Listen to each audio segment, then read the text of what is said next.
பேரு குழு குழு சாரி. அப்ப இந்த சாரி பேரு 1495 தான் வேலவன் ஸ்டோர்ஸ்ல. Velavan stores, Usman road, T Nagar, Chennai மற்றும் தூத்துக்குடி.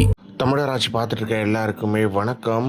சீமான் அவர்கள் பரந்தூருக்காக எவ்வளோ பயங்கரமாக எவ்வளோ உக்கிரமாக போராடினாரு, இந்த விவசாயிகளுக்கு இந்த நிலம் கொடுக்கப்படணும் அப்படின்னு சொல்லிட்டு எவ்வளோ போராடினாரு அப்படின்றது தெரியும். முக்கியமாக அந்த பரந்தூர் விமான நிலையம் வராது, நான் இருக்கிற வரைக்கும் அந்த விமான நிலையம் பரந்தூரில் வராது அப்படின்னு சொல்லிட்டு சீமான் அவர்கள் பயங்கர ஸ்ட்ரிக்டாக சொல்லிட்டாரு அப்படின்றது ஒன்று இருக்குது. அதே மாதிரி இப்போது அந்த பரந்தூரில் விமான நிலையம் வரலை அப்படின்றது ரொம்ப மகிழ்ச்சியான விஷயமா இருக்குது. விவசாயிகள் ரொம்ப மகிழ்ச்சியாக இருக்காங்க அப்படின்றது ஒன்று இருக்குது. 48% நிலங்கள் வாங்கிட்டாங்க கவர்மெண்ட், ஆனால் மீதி வந்து வாங்காமல் இருக்காங்க. எனவே அந்த விவசாயிகள்லாம் ரொம்ப மகிழ்ச்சியில் இருக்காங்க அப்படின்றது ரொம்ப மகிழ்ச்சியான விஷயமா இருக்கு. இந்த நிலையில பரந்தூர் விவசாயிகள், அதாவது அந்த பரந்தூருக்காக போராடின விவசாயிகள் எல்லாருமே வந்து நாம் தமிழர் கட்சி ஆபீஸ்க்கு வந்து செந்தில்குமார் அவர்களை பார்த்து மிகப்பெரிய நன்றிகளை தெரிவிச்சிருக்காங்க அப்படின்றது ஒன்று இருக்கு. நாம் தமிழர் கட்சியோட செய்தி தொடர்பாளரான செந்தில்குமார் அவர்களை பார்த்து ரொம்ப நன்றி சொல்லி அவருக்கு நன்றி சொல்லியிருக்காங்க இந்த பரந்தூர் மக்கள் அப்படின்றது ஒன்று இருக்கு. எனவே வந்து இவங்க நன்றி மறக்கல அப்படின்றது ஒன்று இருக்கு. ஏன்னா வந்து சிலர் வந்து சீமான் அவர்களை கூப்பிடுவாங்க, சீமான் அவர்கள் போராடுவார், சீமான் அவர்கள் எல்லா வேலையும் பார்ப்பாரு, ஆனால் கடைசியாக சீமான் அவர்களுக்கு ஓட்டு மட்டும் போட மாட்டாங்க அப்படின்றது ஒன்று இருக்கு. ஆனால் இந்த பரந்தூர் மக்கள் வந்து சீமானவர்களை